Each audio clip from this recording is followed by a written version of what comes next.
അറിവിൻ്റെ പീഠം എത്താൻ കുറുക്കു വഴികളില്ലെന്നും അതിന് അവനവൻ തന്നെ കഠിനമായ വഴികളിലൂടെ നടക്കേണ്ടതുണ്ടെന്നും ഓർമ്മിപ്പിക്കുന്നു ഈ കുടജാദ്രി യാത്ര. ഇത് അറിവിൻ്റെ തമ്പുരാൻ തപമിരുന്ന പീഠം, അക്ഷരപുണ്യത്തിൻ്റെ അവസാന വാക്ക്. ദ്വൈതഭാവങ്ങൾ ഏതുമില്ലാതെ പ്രപഞ്ചസാരങ്ങളും തേടി ശങ്കരാചാര്യർ നടന്നെത്തിയത് ഈ തപസ്ഥലിയിൽ. ജ്ഞാനത്തിൻ്റെ പൂർണ്ണദീപം ആചാര്യർ തെളിച്ചത് ഈ കൽവിളക്കിൽ. സർവജ്ഞാനവും സ്വായത്തമാക്കിയ ഈ പീഠത്തിനു താഴെയുള്ളൂ ഭൂമിയിലെ ചരങ്ങളെല്ലാം. ഇതിനു മുകളിൽ ദൈവതം മാത്രം, അത് മനുഷ്യജന്മത്തിന് എത്തിപ്പെടാനാവാത്ത ബ്രഹ്മം.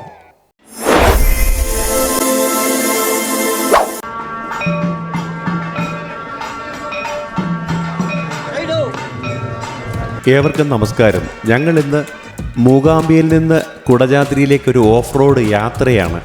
വളരെ ത്രില്ലടിച്ച ഒരു യാത്രയാണ്. ജീപ്പിലാണ്, ഞങ്ങളുടെ രമേശ് ഭായിയുടെ ജീപ്പിലാണ് ഞങ്ങളുടെ യാത്ര. ഞങ്ങളോടൊപ്പം വേണ്ട കുറച്ച് തിരുവനന്തപുരത്തു നിന്ന് ഉള്ള കുറേ ടീംസ് ഉണ്ട്, മലയാളികളൊക്കെ തന്നെ ഇതിനകത്തുള്ളത്. ഞങ്ങളുടെ യാത്ര ഇങ്ങനെ തുടരുകയാണ്. പ്രകൃതിയുടെ സൗന്ദര്യം ആവോളം ഏറ്റുവാങ്ങിയ ഈ മല മടക്കുകളിലൂടെയുള്ള യാത്ര എത്ര സുഖകരം എന്ന് നിങ്ങൾ കൂടി ആസ്വദിക്കുക. കുടജം എന്നാൽ കുടകപ്പാല എന്നർത്ഥം. കുടകപ്പാല എന്ന ഒരു ഔഷധ സസ്യമാണ്. സമുദ്രനിരപ്പിൽ നിന്ന് 7000 അടി ഉയരത്തിൽ കുടകപ്പാലകൾ പൂത്തുലഞ്ഞാടുന്ന വനവിശുദ്ധിയിൽ കുടജാദ്രി ജ്ഞാനത്തിൻ്റെ ശിലാസാക്ഷ്യമായി തലയുയർത്തി നിൽക്കുന്നു. മേഘങ്ങൾ ഇവിടെ കാൽക്കീഴിലാണ്. സദാ മൂടി വരുന്ന നനുത്ത മഞ്ഞിൽ ഇടയ്ക്കിടെ പെയ്യുന്ന നൂൽമഴ ആത്മബോധത്തിൻ്റെ സൂചിക്കൊത്തു നൽകി ചാറിമറയുന്നു. ഇടതടവില്ലാതെ ചൂളം കുത്തുന്നു തപോഭൂമിയിലെ ശീതക്കാറ്റ്. കോടി പുണ്യവുമായി ഒഴുകിവരുന്ന നീർച്ചാലുകൾ ഔഷധ സസ്യങ്ങളെ തഴുകി അരികിലെത്തുമ്പോൾ ഔഷധക്കൂട്ടുകളാകുന്നു.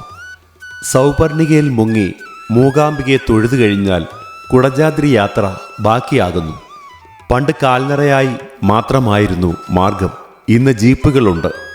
മൺപാതയിലൂടെ വനയാത്ര മൂലസ്ഥാനത്തുള്ള ദേവീക്ഷേത്രം എത്തുമ്പോൾ അവസാനിക്കുന്നു.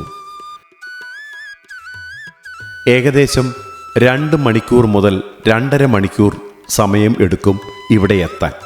ഇവിടെ നിന്നാണ് സർവജ്ഞപീഠത്തിലേക്കുള്ള പദയാത്ര ആരംഭിക്കുന്നത്. സൂര്യോദയ കാഴ്ചയിൽ നിന്നാണ് പുതിയ ദിവസം തുടങ്ങുന്നത്. കുടജാദ്രിയിലെ സൂര്യോദയം വാക്കുകൾക്കപ്പുറം.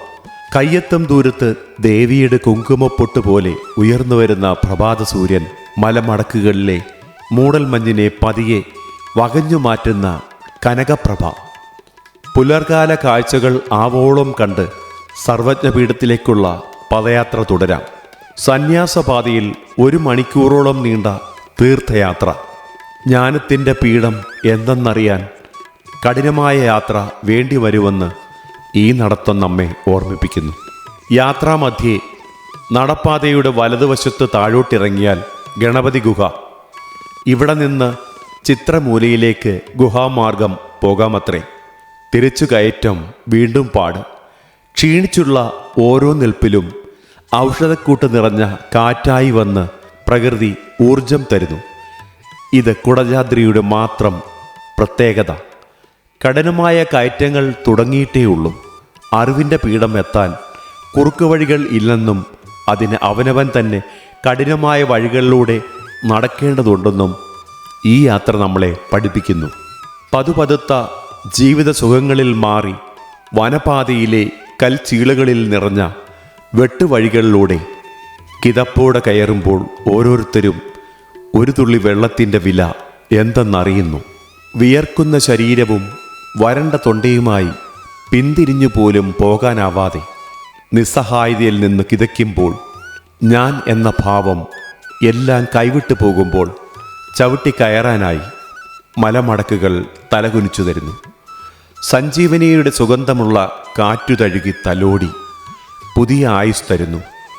അറിഞ്ഞതിനും അപ്പുറമാണ് ആയിത്തീരേണ്ടത് എന്ന ഓർമ്മപ്പെടുത്തൽ ഈ വന്യതയിലെ ഓരോ കയറ്റവും നമ്മെ പഠിപ്പിക്കുന്നു. അഹംബോധം തീരെയില്ലാതായി പോകുന്ന ഈ യാത്രയിൽ ജ്ഞാനത്തിൻ്റെ അകമ്പുറം നിറഞ്ഞ പാഠപുസ്തകം നമുക്ക് മുന്നിൽ തുറക്കപ്പെടുന്നു. ഓരോ കയറ്റത്തിനും അപ്പുറമുള്ള നിരന്ന പ്രദേശത്തെ ഓരോ നിൽപ്പും പ്രകൃതിയോട് ചേർന്നാണ്. കാറ്റിൻ്റെ തലോടലിൽ നിമിഷനേരം കൊണ്ട് കയറി വന്ന ദൈന്യതയെല്ലാം ഇല്ലാതാകും. മലമടക്കുകളിലെ അക്ഷരപുണ്യം തേടിയുള്ള പാതയിൽ ഇതിനപ്പുറം കയറ്റങ്ങളില്ല, കൽപ്പടവുകളേ ഉള്ളൂ.